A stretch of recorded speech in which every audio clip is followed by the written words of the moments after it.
Behold, the Lamb of God who takes away the sins of the world.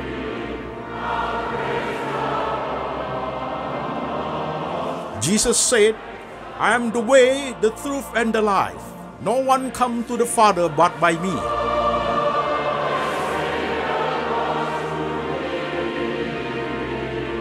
For God so loved this world, so he gave his one and the only Son. Whoever believes in him shall not perish, but have eternal life. Shalom, jemaat sekalian, saya Pendeta Antoni Chang. Salam kepada jemaat setia pendengar firman lewat Lembaga Antoni Chang Ministry Internasional. Dalam ibadah online Sunday Service hari ini, temanya adalah Love Your Enemy. Kasihilah musuhmu. Kontemplasi part 10, bagian ke-10. Firman Tuhan diambil dari dua bagian. Bagian pertama dari Injil Matius pasal 5 ayat 44 sampai 48. Demikian firman Tuhan.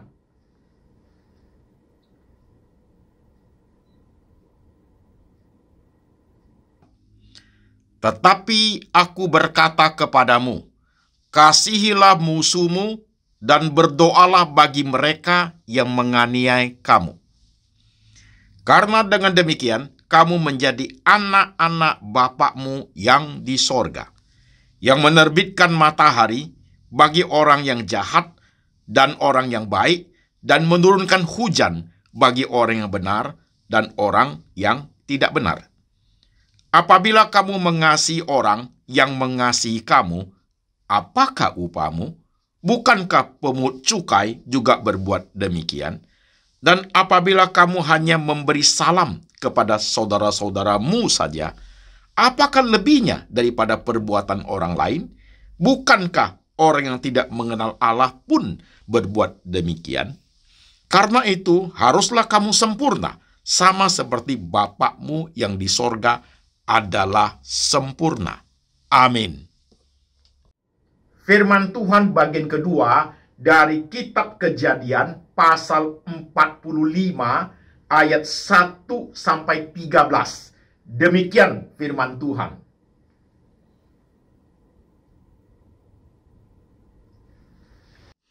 Ketika itu Yusuf tidak dapat menahan hatinya lagi di depan semua orang yang berdiri di dekatnya. Lalu berserulah ia, suruhlah keluar semua orang dari sini. Maka tidak ada seorang pun yang tinggal di situ bersama-sama Yusuf ketika ia memperkenalkan dirinya kepada saudara-saudaranya. Setelah itu, menangislah ia keras-keras, sehingga kedengaran kepada orang Mesir dan kepada seisi istana Fir'aun. Dan Yusuf berkata kepada saudara-saudaranya, akulah Yusuf, masih hidupkah Bapak? Tetapi saudara-saudaranya tidak dapat menjawabnya, sebab mereka takut dan gemetar menghadapi dia. Lalu kata Yusuf kepada saudara-saudaranya itu, marilah dekat-dekat. Maka mendekatlah mereka, katanya lagi, akulah Yusuf, saudaramu, yang kamu jual ke Mesir.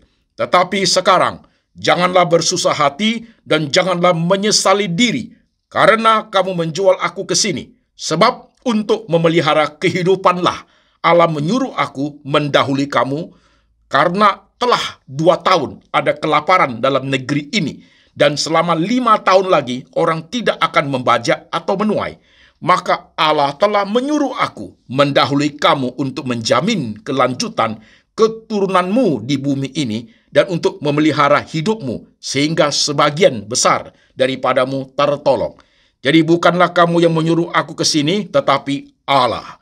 Dialah yang telah menempatkan aku sebagai bapa bagi Fir'aun dan tuan atas seluruh istananya dan sebagai kuasa atas seluruh tanah Mesir. Segeralah kamu kembali kepada bapa dan katakan kepadanya, beginilah kata Yusuf anakmu, Allah telah menempatkan aku sebagai tuan atas seluruh Mesir. Datanglah mendapatkan aku, janganlah tunggu-tunggu. Engkau akan tinggal di tanah Gosen dan akan dekat kepadaku. Engkau serta anak dan cucumu, kambing, domba, dan lembu sapimu, dan segala milikmu. Di sanalah aku memelihara engkau, sebab kelaparan ini masih ada 5 tahun lagi, supaya engkau jangan jatuh miskin bersama seisi rumahmu, dan semua orang ikut serta dengan engkau.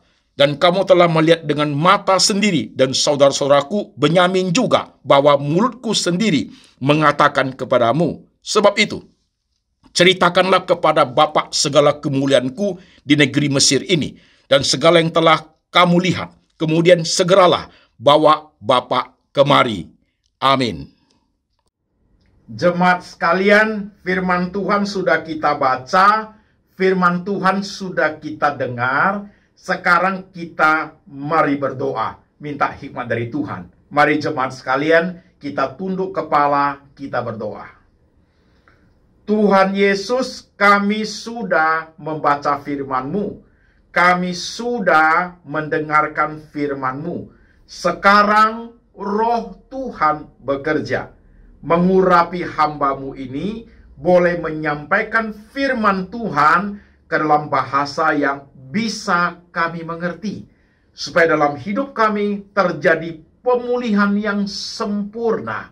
Pemulihan di dalam kami bisa mengasihi musuh kami. Tuhan, kami mau taat akan firman-Mu, Roh-Mu bekerja di tengah-tengah hati kami ya Tuhan. Kami siap untuk menerima sabda Tuhan. Tuhan Yesus berbicara, kami mendengar. Dalam nama Tuhan Yesus, kami berdoa. Amin. Shalom, jemaat sekalian. Apa kabar? Sehat-sehat selalu, jemaat sekalian ya. Saudaraku, tema kita hari ini adalah Love Your Enemy. Kasihilah musuhmu. Kontemplasi part 10. Kontemplasi bagian ke-10. Saudara-saudara sekalian. Love your enemy. Kita ambil dari 2 perikop. Injil Matius pasal 5 dan kitab Kejadian pasal 45. Oke jemaat sekalian, sekarang pelan-pelan saudara menyimak. Kasihilah musuhmu. Apa mungkin kita praktekkan saudaraku? Love your enemy. Mungkinkah itu?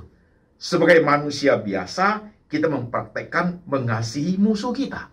Kita sudah diperlakukan tidak benar, kita sudah dilukai, kita sudah dikhianati, kita sudah disakiti, kita dipermalukan, dibuat rugi. Apakah kita masih mampu mempraktekkan mengasihi musuh kita? Mungkinkah itu, saudaraku? Coba perhatikan tema hari ini. Bukan suatu hal yang mudah, saudaraku. Mungkinkah kita mampu melakukannya? Saudara menyimak, saya akan uraikan step by step. Perhatikan, saudara sekalian. Tuhan Yesus memberi contoh dan teladan kepada kita. Bahwa Tuhan bukan sekedar mengajarkan kasihilah musuhmu, tapi Tuhan juga mempraktekkan apa yang Tuhan ajarkan. Tuhan Yesus ketika dipaku di atas kayu salib, Yesus berdoa, Bapa ampuni mereka, karena mereka tidak tahu apa yang mereka perbuat. Musuh-musuh Tuhan Yesus adalah orang-orang yang mengkhianati dia, orang-orang yang melukai dia, menyesah dia, orang yang mengejek dia, orang yang memukul dia, orang yang mengolok-olokkan dia, dan orang-orang yang memutarbalikkan fakta tentang Tuhan itu. Tapi Tuhan berdoa loh, ampuni mereka. Kok bisa ya? Jemaat, perhatikan dengan baik. Dasar daripada Tuhan Yesus bisa berdoa supaya Bapa ampuni mereka, dasarnya adalah kasih. Sudah pasti. Kalau Tuhan Yesus dasarnya bukan kasih, Tuhan Yesus kalau dasarnya benci kepada musuh-musuh tanda kutip itu, maka di atas kayu salib Tuhan tidak akan berdoa, ampuni mereka. Tuhan akan berdoa apa saudaraku? Balaskan dendamku Bapa. Karena dasarnya benci, maka doanya adalah balaskan dendamku. Tetapi karena dasar Tuhan Yesus adalah kasih, sekalipun itu musuh-musuh tanda kutip daripada Tuhan Yesus, karena dasarnya kasih, maka kalimat di atas kayu salib adalah permohonan pengampunan kepada mereka. Ini prinsip saudaraku, ini prinsip. Oke, pelan menyimak, saudara sekalian. Ini prinsip. Dasarnya apa dulu? Kalau dasarnya kebencian, tidak mungkin bisa mengasihi musuh. Kalau dasarnya kebencian, tidak ada mungkin bersorak berdoa untuk diampuni musuh saudara. Tidak mungkin. Kalau dasarnya kebencian, tidak mungkin saudara berdoa untuk memberkati dia. Itu omong kosong. Tetapi kalau dasarnya kasih, itu mungkin. Dan sangat bisa. Yesus sudah mempraktekannya. Jemaat mungkin akan bertanya, Pak Pendeta, itu kan Tuhan Yesus. Ya wajarlah Pak, dia bisa karena dia Tuhan. Saya kan bukan Tuhan Pak Pendeta. Saya manusia biasa. Saya disakiti luar biasa loh Pak. Nah mungkin saya bisa mencintai musuh saya. Saudara berhenti dulu sebentar. Tenang sejenak. Penjelasan saya itu step by step saudaraku. Coba perhatikan. Yesus Tuhan. Oke. Nah sekarang kita ambil contoh dari Alkitab yang kita baca tadi itu. Kitab Kejadian pasal 45. Yaitu tentang Yusuf dan saudara-saudaranya. Saudara tahu cerita tentang Yusuf? Dia anak yang paling disayang oleh Yakub. Tapi karena dia paling disayang, dibuatkan jubah yang paling bagus, saudara-saudaranya, koko-kokonya, benci sekali kepada Yusuf. Bencinya luar biasa. Maka Yusuf dianggap musuh. Sehingga mereka berencana untuk membunuh Yusuf. Rencana itu berubah, bukan dibunuh, tetapi dijual. Akhirnya Yusuf dijual menjadi budak di Mesir, saudaraku. Kan begitu kan? Cerita itu selesai ketika Yusuf menjadi orang besar. Yusuf menjadi orang nomor 1 di Mesir. Nomor 1. Suatu hari timbul kelaparan besar. Maka datanglah saudara-saudaranya untuk cari makan, saudaraku. Saudara-saudaranya belum mengenal Yusuf saat itu. Tapi Yusuf tahu itu adalah koko-kokonya. Yusuf berkata, saudaraku, waktu semua orang sudah pergi, ayat yang kita baca tadi itu, akulah Yusuf saudaramu. Sampai nangis loh dia. Sampai nangis loh dia. Sebenarnya kalau Yusuf dasarnya benci, apalagi dia sudah berkuasa, gampang sekali dia membalas dendam. Benci dasarnya balas dendam, ya kan? Gampang sekali. Tapi dasarnya bukan benci. Dasarnya adalah kasih. Maka dia mengatakan, akulah Yusuf yang kamu jual. Jangan takut, dia berkata pada saudara-saudaranya. Aku ke Mesir karena kehendak Tuhan. Mendahului kamu ke Mesir karena kehendak Tuhan. Untuk menjadi orang nomor 1 di Mesir. Untuk memelihara suatu bangsa dari bahaya kelaparan 7 tahun. Itu kata Yusuf, saudaraku. Saudara-saudaranya jangan takut. Dia tanya, apakah papa masih hidup? Yusuf bisa mempraktekkan itu, saudaraku? Bisa. Manusia biasa dia? Iya. Oke, sekarang stop sebentar, saudara sekalian. Tema love you enemy itu konteksnya sangat besar. Konteksnya sangat besar dan tingkat kesulitan untuk mengasihi musuh, tingkat kesulitannya juga bervariasi, saudaraku. Juga bervariasi. Maka saya perlu love you enemy itu, saya persempit konteksnya menjadi family konteks saja, saudaraku. Jadi ingat ya, khotbah kita hari ini love you enemy dalam konteks keluarga. Kalau Tuhan, contoh Tuhan Yesus tadi itu super konteks. Konteks sangat besar untuk seluruh dunia. Kalau untuk Yusuf, contoh Yusuf itu adalah family konteks, dalam konteks keluarga. Oke jemaat, clear? Kita lanjut lagi. Apa rahasianya Pak Pendeta? Yesus bisa mempraktekkan mengasihi musuhnya. Apa rahasianya Pak Pendeta? Yusuf bisa mempraktekkan mengasihi musuhnya. Yang kata notabene-nya adalah saudara-saudara sendiri. Apa rahasianya? Sehingga mereka bisa mempraktekkan hal itu. Saudara menyimak penjelasan saya. Saudara perhatikan dari Yesus dulu. Saudara-saudaraku, Tuhan Yesus ketika diperlakukan dengan tidak benar, disiksa, dianiaya, bahkan dipaku di atas kayu salib, Tuhan mempraktekkan kasih musuhmu dengan mengajar kepada kita. Tuhan Yesus melihat sesuatu yang jauh lebih besar karya Tuhan, saudaraku. Sesuatu yang primer. Tuhan juga melihat sesuatu yang sekunder. Perhatikan poin ini. Istilah primer dan sekunder. Perhatikan. Tuhan Yesus melihat ada suatu rencana yang besar, yaitu rencana keselamatan bagi umat manusia yang akan dia lakukan mati di atas kayu salib. Itu sesuatu yang primer, saudaraku. Yang sekunder itu apa? Yang sekunder itu adalah penganiayaan yang dia alami.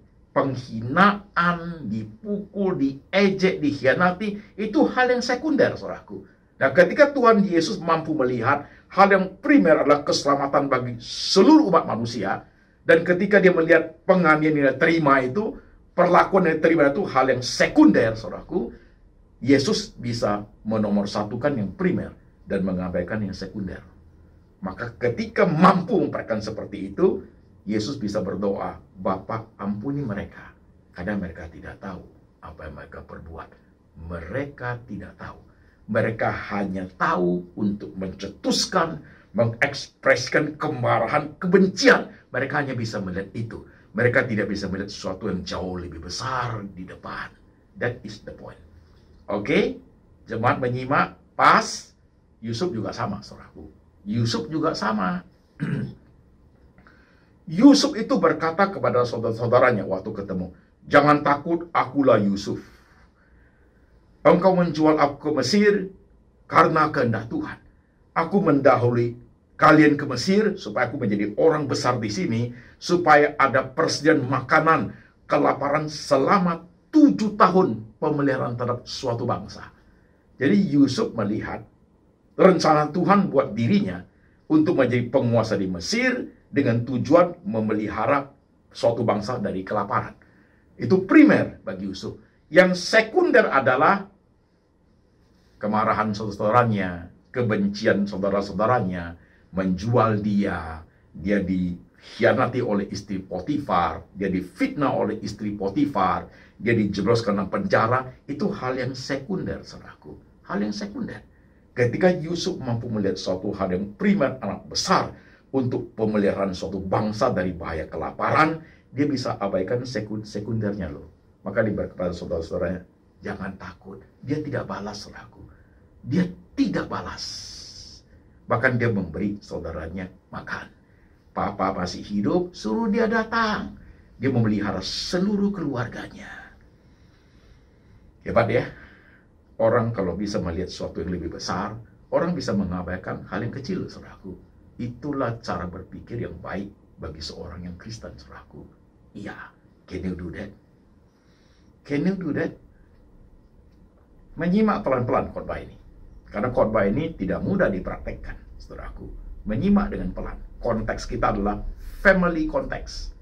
Oke? Can you do that? Melihat sesuatu yang lebih besar sebagai suatu hal yang primer, dan melihat sesuatu yang kecil sebagai suatu hal yang sekunder, yang bisa kamu terima, sesuatu yang bisa kamu abaikan, kamu belajar untuk menerima hal itu. Accept the reality. Can you do it? Kalau untuk sampai poinnya saudara bisa, saudara sudah hebat jadi orang Kristen. Can you do it? Nah, sekarang kita masuk ke kita-kita, saudaraku. Ke kita-kita, oke? Karena ini dalam love your enemy, dalam konteks family, saudaraku, selama 1,5 tahun lebih ini, saya konseling banyak jemaat. Ada yang lewat telepon lah, ada yang pakai tatap muka lah, saudaraku, ketemu di sana-sini. Kasusnya rata-rata kasus keluarga, saudaraku. Kasus keluarga. Saudara perhatikan, saya jabarkan 5 kasus, saudara sekalian. Perhatikan dengan baik. Dan saya tidak sebut nama siapapun, tapi ini menjadi contoh bagi kita sebagai orang Kristen. 5 kasus, saudara menyimak ya. Kasus pertama. Anak gadis benci banget sama mamanya. Wah, ini ramai saudaraku. Benci banget sama mamanya. Ini anak gadis nih, belum married ini. Jadi anak gadis nih saudaraku, kalau di rumah, masuk kamar terus. Pergi kerja, pulang, masuk kamar. Tidak mau ngomong dengan mamanya. Tidak mau lihat mamanya. Dia bawa makanan, beli makanan, masuk kamar. Bagi dia mamanya tidak penting, saudaraku. Dia benci banget sama mamanya. Itu anak gadis, saudaraku. Ini mama cerita ini. Telepon sampai nangis, saudaraku. Benci banget dia sama saya, Pak. Itu. Bahkan anak gadis saya ngomong, Pak, nanti kalau dia married, pemberitahuan kepada mamanya adalah bahwa dia married itu adalah 1 hari sebelum dia married, dia baru kasih tahu. Dia ngomong gitu, saudaraku. Saudara sekalian, pelan ya, ini baru anak gadis benci sama mama. Oke? Bisa nggak ini anak gadis melihat sesuatu yang sekunder dan primer? Bisa nggak?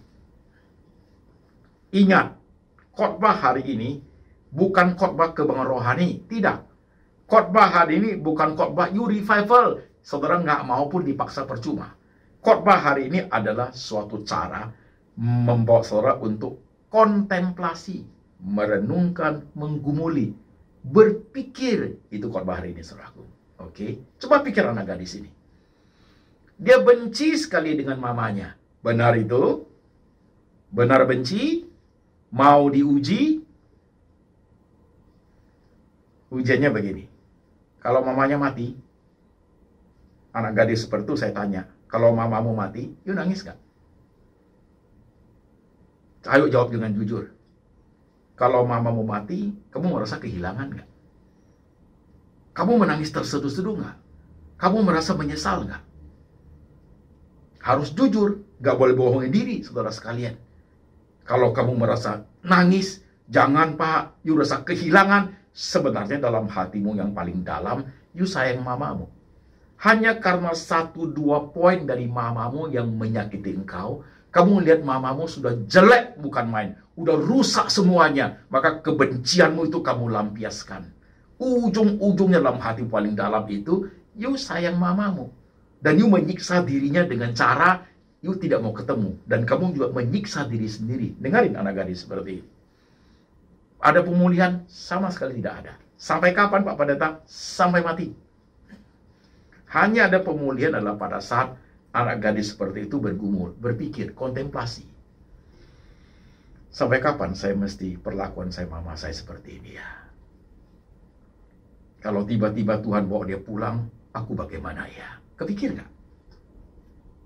Coba lihat hal yang sekunder. Saya diperlakukan mama seperti ini, seperti ini. Coba lihat hal yang primer, jauh lebih besar. Bagaimanapun, dia mama saya loh. Ada bagian-bagian yang bagus nih mama. Gitu. Pernah lihat yang primer seperti itu? Yang sekunder you pernah disakiti, kiri kanan hanya hal seperti itu, bisa kamu abaikan? Ayo menyimak anak gadis seperti ini. Dan bagi saudara yang sedang mendengarkan, kamu memperlakukan benci kepada papa mamamu, perhatikan kalimat saya. Can you do that? Kontemplasi. Kenapa saya terlahir di keluarga punya mama seperti ini ya? Ada suatu rencana yang besar dari Tuhan. Ajar saya untuk memahami mama saya. Are you good kalau hal ini? Oke? Kasus kedua. Tadi anak gadis dengan mama. Kasus kedua, anak laki benci banget sama papanya. Ini juga sama. Bencinya luar biasa. Ketemu papanya tampil dengan muka yang tidak suka sekali. Dengan wajah yang sangat tidak baik. Saudaraku. Bencinya luar biasa. Kalimat pun kalimat-kalimat yang tidak baik keluar, saudaraku. Kalimat perbantahan yang keluar. Kembali saya tanya dengan sama. Benar-benar kamu benci papamu? Hai anak muda. Benar? Papamu kalau mati nangis gak? Jujur jawab saya. Hatimu. Papamu jangankan mati, kecelakaan aja. Kamu pergi cepat lihat nggak? Atau menjawab, terserah Pak Pendeta. Dia mau mati, mau apa, aku nggak pusing Pak. Betul. Kalau memang seperti itu hatimu, kamu tunggu waktunya dihukum Tuhan. Yes. Atau you orang sengaja ngomong ke dalam hatimu, tidak demikian. Kamu membohongi dirimu sendiri. Itu tidak baik, jemaat. Itu tidak baik. Coba lihat hal yang sekunder. Perlakuan papa mungkin 1-2 kalimat yang tidak baik. Buat you tersinggung. Tapi yang primer apa? Papamu loh itu loh. Dia kerja setengah mati untuk besarin kamu loh itu loh. Mungkin papa punya kesalahan, mama punya kesalahan. Tapi sungguh mereka membesarkan kamu. You hari ini bisa hidup sampai hari ini. Dari kecil dipiara, dari orok, dari lahir. Siapa? Papa mamamu loh itu loh. Coba lihat suatu hal yang primer jauh lebih besar daripada sekedar penderitaanmu. daripada sekedar you alami yang you rasa tidak fair papa mama kepada saya. Can you see it? Bisa seperti itu? Coba kontemplasi, hai pemuda. Pindah kasus ketiga. Kasus ketiga adalah orang tua, papa mama, benci banget sama anaknya. Ada juga yang sering kepada seperti ini, kepada saya. Saya benci sekali ini anak, Pak. Kalau anak ini lebih baik gak usah lahir. Oh, luar biasa. Saudara punya anak 5, 1 tidak bagus, saudaraku. You benci sekali mau buang itu anak. Coba lihat suatu hal yang sekunder.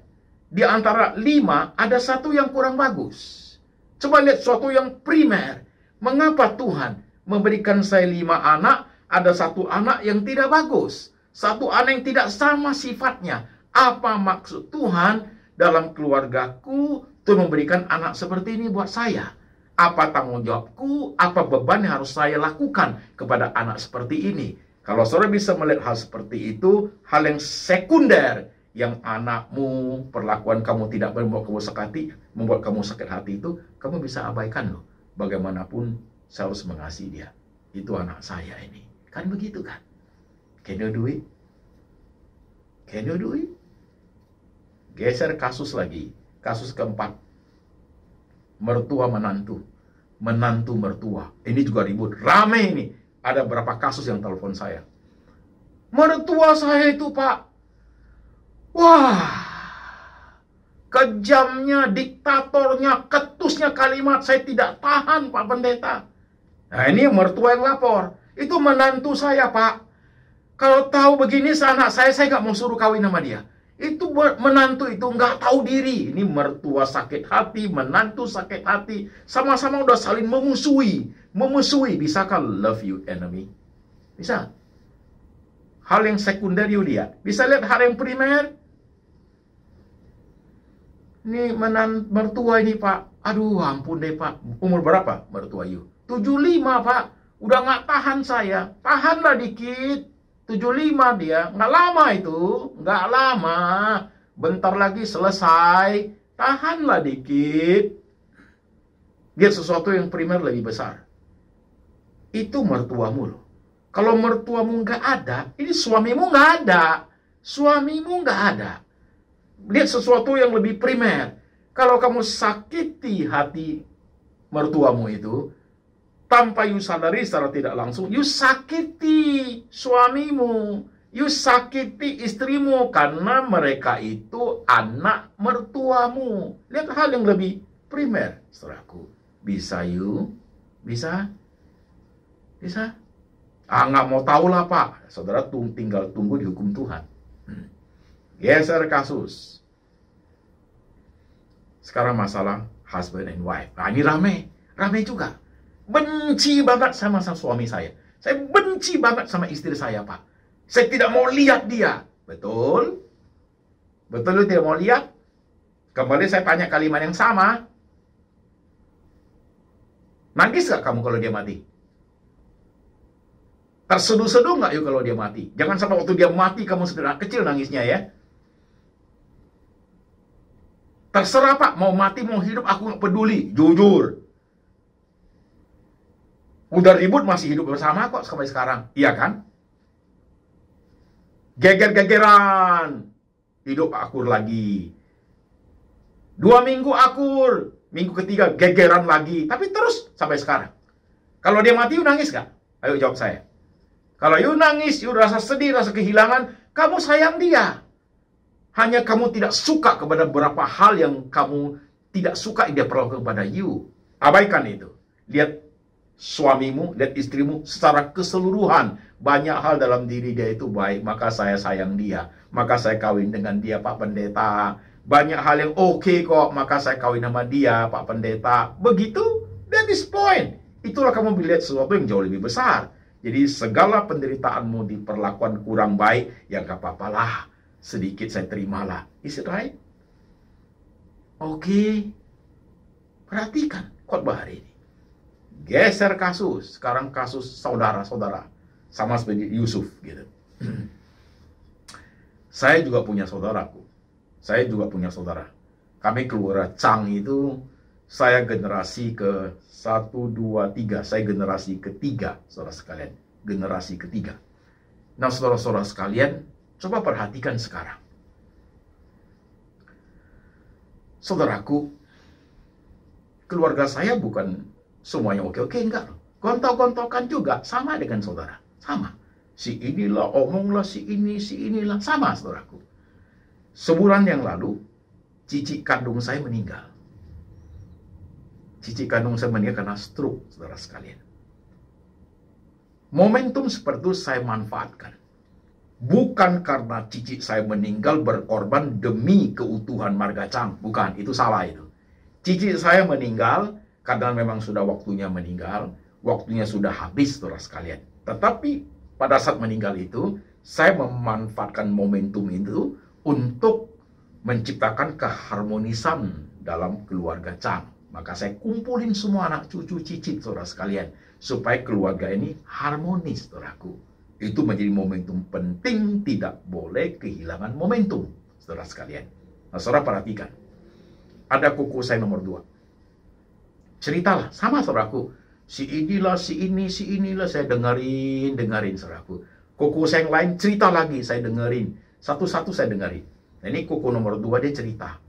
Kuku yang pertama begini, dia begini, dia cerita. Udah selesai cerita, kuku nomor 2 ini ngomong gini. Saya tidak sakit hati, diomongin, dikata-katain, diperlakukan dengan tidak baik. Bagaimanapun, dia adalah kuku saya. Kuku nomor 2 ngomong begini. Dan ada satu kalimatnya ngomong begini, kalimat terakhir. Dia ngomong seperti ini. Karena saya hanya punya satu kuku. Kuku saya hanya satu. Kalimat itu singkat, saudaraku. Tapi bagi saya, pengertiannya dalam, saudaraku. Membuat hati saya terharu. Dia hanya punya satu kuku. Kuku saya nomor 2 itu, dia bisa melihat hal yang sekunder. Diomongin, diperlakukan tidak baik, dia terima. Dia melihat hal yang primer, bagaimanapun itu kukunya dia. Dan cuma satu. Dia bisa lihat itu. Saudara sekalian, Yusuf juga melihat hal yang sama. Dan saudara bisa gak dengan keluargamu yang sekarang? Coba perhatikan. Saya ingin loh khotbah hari ini. Suatu khotbah yang menciptakan suatu kontemplasi yang benar-benar memahami love your enemy dalam konteks family. Saya tidak paksa kamu, saudaraku, untuk berbaikan dengan saudaramu, untuk mengasihi musuhmu yang adalah saudaramu itu, untuk mengasihi musuhmu yang adalah pamanmu itu, untuk mengasihi musuhmu yang adalah adikmu, yang adalah cicitmu, yang adalah mertuamu, yang adalah suamimu atau istrimu. Saya tidak paksa. Dan tidak ada kebangunan rohani hari ini. Yang ada adalah saya mengajak jemaat untuk bergumul, berpikir, berkontemplasi. 2 menit, 10 menit, setengah jam, 1 jam, sambil ngopi di Starbucks, coba tanya hatimu, komunikasi dengan Tuhan, kontemplasinya. Apa bisa ya Tuhan? Saya sayang kepada suami yang seperti ini. Apa benar-benar saya benci dia ya Tuhan? Kalau dia mati saya nangis gak ya? Coba lu tanya dirimu sendiri dengan jujur. Apa bisa ya? Saya sayang kepada mama yang model begini. Mama yang egois sifatnya. Apa saya benci mama saya ya? Kalau mama sudah nggak ada, nangis nggak aku ya? Jawabannya ada di hatimu. Jawabanmu itulah yang akan membuat kamu bisa berubah. Untuk melihat mamamu, bagian yang sekunder yang harus kamu terima, perlakuan mama. Bagian primer, saya harus sayang mama bagaimanapun, tetap mama saya. Nanti nggak sempat waktunya. Kalau waktunya sudah habis. Bawa pulang firman hari ini, saudaraku. Perhatikan prinsip hidup ini. Love your enemy dalam konteks keluarga. Saya berharap khotbah hari ini bisa memberikan pencerahan. Bisa memberikan inspirasi, inspired. You punya hidup, saudaraku. Melihat bagian-bagian yang penting dalam hidup ini. Ada hal yang primer, ada hal yang sekunder. Orang rohani harus mampu menomorsatukan yang primer, mengabaikan yang sekunder. Ayat yang kita baca di Matius pasal 5 itu. Kasihilah musuhmu, maka engkau disebut sebagai anak-anak dari Bapakmu di surga. Kalau kamu ngasihi, kamu bisa berdoa. Kalau kamu mengasihi, kamu bisa permohonan berkat untuk mereka. Dan tadi firman-Nya mengatakan, kalau orang sayang kita, kita juga sayang dia. Apa uniknya? Orang bukan Kristen juga buat itu. Tukang becak juga buat itu. Orang Eropa juga buat itu. Orang ateis juga seperti itu. Apa uniknya? Gak ada uniknya. Tetapi Tuhan menuntut suatu keunikan, suatu kelebihan daripada orang Kristen adalah pada saat orang membenci engkau. Pada saat itu ada musuhmu. Kasihlah musuhmu, itu suatu yang lebih, suatu hal yang signifikan. Ekspresi daripada iman kita. Itu kelebihan orang percaya. Maka ayat itu mengatakan, karena Bapa di surga sempurna, kamu pun harus sempurna. Love your enemy. Can you do that? PR yang sulit memang. PR yang besar, suatu pekerjaan yang besar. Suatu ekspresi, suatu pemahaman, suatu seni merangkai kehidupan yang sulit. Tapi kita harus jalani, saudaraku. Karena sudah ada contoh teladan Tuhan Yesus. Ada contoh tokoh Yusuf di Alkitab. Dan kita masing-masing bisa melihat contoh hidup dari keluarga kita masing-masing. Oke? Primer, sekunder. Jangan sampai kehilangan momentum. Jangan sampai dia sudah tidak ada baru engkau sesali. Tidak ada gunanya. Lacak dalam hati paling dalam. Betul you benci. Betul you dendam. Betul you tidak suka. Lihat paling dalam hatimu. Kalau semuanya betul, you tidak suka, benci, dendam itu semua, saudara tunggu waktunya, saudara akan dihukum Tuhan. Tetapi kalau deep inside your heart, you sayang sekali. You rindu sekali. You sangat care, tapi itu tidak mau kamu ekspresikan karena tertutup oleh kebencian, hal-hal yang kamu tidak suka. Ignore, itu hal yang sekunder itu. Maka kamu bisa mempraktekkan love your enemy terhadap keluarga yang kamu cinta itu. Mau? Hari ini membuka tabir, saudaraku, untuk saudara berani melihat. Barang siapa bertelinga, dia mendengar. Barang siapa punya mata rohani yang tajam, dia bisa melihat khotbah hari ini. Barang siapa bisa menyimak dengan baik, dia melihat bagian-bagian yang penting dalam kehidupan berkeluarga, praktek untuk mengasihi orang yang kita benci. Amin. Mari kita tundukkan kepala sebentar, jemaat sekalian. Tundukkan kepalamu, teduh sebentar. Kau yang ada di Indonesia, ada di kota-kota di luar negeri. Kau yang masih muda, sebaya, atau sudah menjadi orang tua, bahkan sudah menjadi opa dan oma, dengan banyak problem yang kau hadapi dalam keluargamu. Mungkin ada tanda kutip orang-orang yang kamu tidak suka. Mungkin sudah tercipta musuh di antara mereka. Maukah engkau melihatnya hari ini dengan berani, jujur di hadapan Tuhan?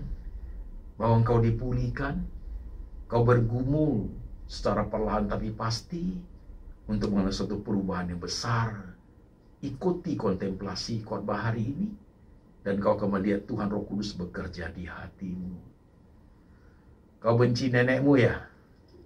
Kau benci papamu? Kau benci adikmu ya? Kamu benci mertuamu? Kamu tidak suka sekali kepada menantumu? Kamu benci suamimu? Kamu benci istrimu ya? Kamu benci saudara-saudaramu? Betulkah hatimu benar-benar benci? Engkau sendiri yang paling tahu. Tuhan, inilah setiap kami. Murnikan motivasi kami, Tuhan. Bawa hati kami ke dalam salib-Mu, Tuhan Yesus. Melihat kebesaran keagungan-Mu, Tuhan. Ajar kami untuk melihat bagian yang sekunder. Ajar kami untuk melihat bagian yang primer dalam kehidupan kami. Ajar kami untuk ignore, mengabaikan menerima kenyataan, bagian sekunder yang harus kami terima Tuhan, untuk melihat sesuatu yang lebih besar yang harus kami jalankan sebagai anak-anak Tuhan. Tolonglah kami Tuhan, kami manusia biasa, kami manusia lemah ini Tuhan. Kami gampang sekali tersinggung, gampang sekali terluka kalau kami dikhianati, dilukai, dihina, dipermalukan. Tolong kami ya Tuhan, supaya kami berubah sesuai dengan kehendak-Mu Tuhan Yesus. Ajar kami Tuhan untuk mengasihi mereka-mereka yang membenci kami. Ajar kami Tuhan untuk meminta pengampunan buat mereka-mereka yang sudah melukai hati kami. Ajar kami Tuhan untuk mengasihi mereka-mereka yang selalu menciptakan kesulitan dalam hidup kami Tuhan. Tolong kami Tuhan Yesus, ajar kami Tuhan. Letakkan tangan-Mu di pikiran jemaat. Letakkan tangan-Mu di hati jemaat ya Tuhan. Materaikan firman hari dalam hati mereka, sehingga terjadi kerukunan dalam rumah tangga, terjadi pemulihan dalam keluarga. Tuhan dengar doa kami, dan biar berkat ini turun atas jemaat. Kasih dari Bapa dari surga turun atas jemaat. Yesus Kristus gembala yang baik, pemelihara jiwa kami, dan Tuhan Roh Kudus adalah hati kami, menciptakan keharmonisan dalam keluarga, mengajar kami untuk mengingat akan firman Tuhan yang tertulis dalam kitab suci, hidup seturut dengan firman sampai selama-lamanya, sampai suatu hari Tuhan Yesus datang kembali menjemput setiap orang percaya. Dalam nama Tuhan Yesus, amin.